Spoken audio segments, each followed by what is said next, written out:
Both these players cashed in on the American poker boom en route to their world championships. But the effects of Hasham's win in the U.S. have reached all the way down under, causing the Aussie Millions to explode, doubling in size from last year alone. This is the biggest tournament outside North America. This is the one trip that I look forward to every year. The Crown is one of the best casinos in the world. Poker doesn't really have yet, the four majors like golf or tennis, but when that happens, the Aussie Millions is definitely one of those stops because all the pros do come out, and that's really the measure of whether or not you can really call it a major, is whether or not the pros come in. All the pros are here. Ladies and gentlemen, the WSOP 2005 champion, Joe Hasham. When Joe Hasham won the World Series in 2005, it put poker in Australia really into overdrive. We had a massive surge of interest in poker then. I got a little bit emotional today at the start of the Aussie Millions, to see the room at that capacity. I've seen the room from when it first opened to now, and I've seen it take a roller coaster ride of when they were closing down tables. To see the room buzzing as it is incredible. The Aussie Millions was a vision about 5 years ago. We were fairly small, about 122 players. And our idea was how could we actually double that every year to get towards 500 and then up towards 1,000 players. We're pretty happy with how that growth has come about, and we want to make sure that we're sort of part of the Grand Slam poker circuit. We're here for the long term as one of the top 5 tournaments in the world. You look around this tournament room, and this is startling evidence of poker's worldwide popularity. Back at our feature table, Gus Hansen talking on his recorder. He keeps audio notes of every hand. Gus's diary. Hope you're not talking about me in there. No, I was basically saying that Jeff Madsen needs a haircut. Very good-natured banter at the table here, and we got a new player. Oh, we got a player? Just moved my stack over there. Come on, what are you doing, Jimmy? Robert Totterman is that new player. Comes to us from Stockholm. And, of course, doesn't want to do anything to disrupt the guy sitting on his right. That, in fact, is the best place at the table for our new player. To the left of Gus Hansen. You always want to act after him. Wolfell with an ace-10 suited here. 3,700. He'll make it. Now Gus Hansen squeezing out an 8-7 suited. Kind of hand he loves, I would think. This is the kind of hand that Gus Hansen uses to snap off big premium hands. He makes the call here. A couple of folds. Bobbin also folds. And Madsen a 7-5 offsuit. He will call 2,500 more out of the big blind. 3 players to the flop. 3-8 queen on the flop, so Hansen has caught a pair. But Woelfel has the nut flush draw. And Madsen with 2% chance of winning, bets out. And bets 5,300. And I think that's going to be cheap enough to keep Woelfel in for his flush draw. Yeah, he calls. And now Gus Hansen. Hansen with middle pair not only has a pretty good hand, but he's getting huge odds to call here, more than 4-1. And he calls. And another 8. Trip 8s for Hansen now. Madsen has no chance. He's drawn dead. Wolfell still has that flush draw. And he'll check. Now what?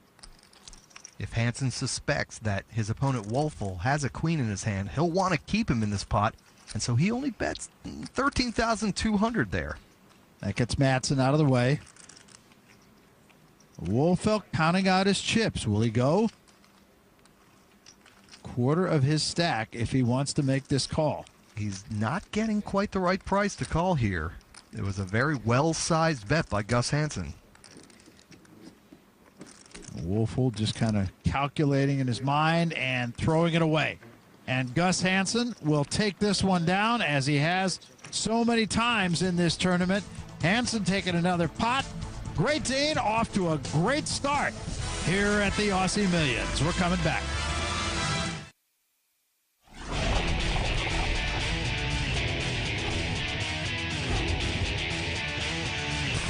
Welcome back to the Aussie Millions, presented by FullTiltPoker.net. The blinds now have changed to 800 and 1600 with a 200 chip ante.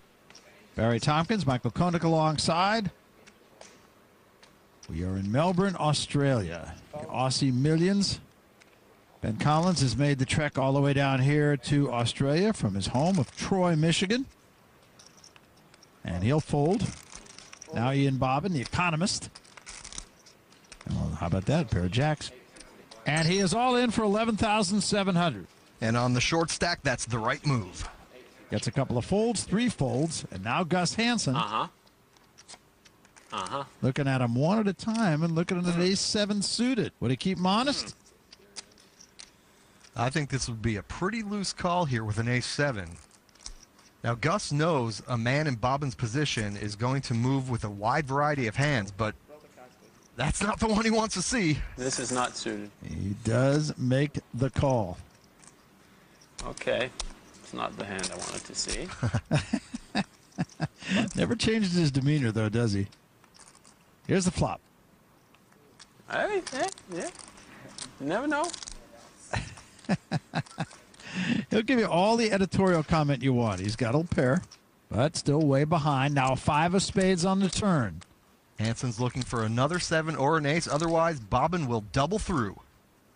And does not get it. So Bobbin does manage to double through. But Hansen still has 140,000 to play with. Now I appreciate it. I wasn't sure if I did when you called. Thanks.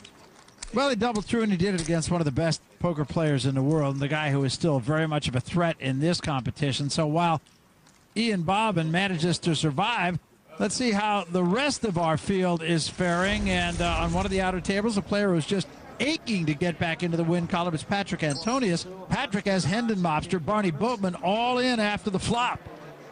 Boatman was trying to pick up this pot by pushing all in with a 4 deuce of diamonds after the flop. Antonius had a great read, but Boatman hits the deuce. I mean, he made a fantastic call, but the cards didn't cooperate. And things going from bad to worse for Antonius.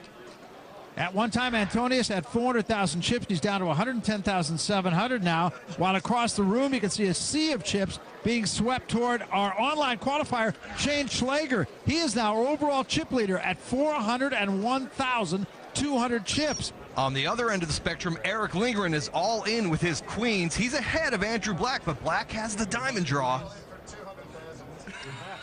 That diamond comes. Eric Lindgren will be going home. Oh, there it is. That's it. Lindgren cannot win, and he's out. And all they can do is shake hands and say, see you later. And the Buddhist, Andrew Black, will take what he had left. We began with 747. We're at 182 players now, and the average chip stack, 82,087. Our chip leader, really a surprise. The online qualifier, Shane Schlager, 400.